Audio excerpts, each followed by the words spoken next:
السلام عليكم ورحمة الله وبركاته. والحمد لله الذي صدق وعده ونصر عبده وهزم الأحزاب وحده، والصلاة والسلام على نبي السيف الذي لا نبي بعده، وعلى آله وصحبه الذين قالوا نحن الذين بايعوا محمدا على الجهاد ما بقينا أبدا. أما بعد.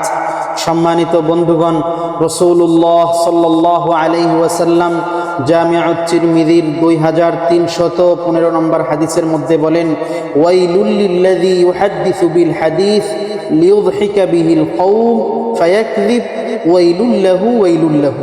রাসূলুল্লাহ সাল্লাল্লাহু আলাইহি ওয়াসাল্লাম বলেন, ওই ব্যক্তির জন্য জাহান্নাম অবধারিত, ওই ব্যক্তির জন্য ওয়াইল নামক জাহান্নাম, যে ব্যক্তি কোনো মানুষ বা কওম, কোনো গোষ্ঠীকে, কোনো জাতিকে হাসানোর উদ্দেশ্যে কোনো একটি এমন কথা বলল যেটি মিথ্যে কথা, ওয়াইলুল লাহু ওয়াইলুল লাহু, তাহলে ওই ব্যক্তির জন্য ওয়াইল নামক জাহান্নাম, ওয়াইল নামক জাহান্নাম।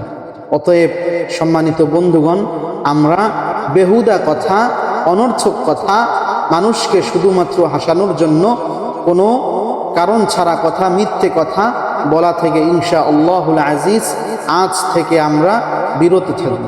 আল্লাহ রাব্বুল ইজ্জা ওয়াল জালাল সকলকে আমল করার তৌফিক দান করুন। ওয়াসসালামু আলাইকুম।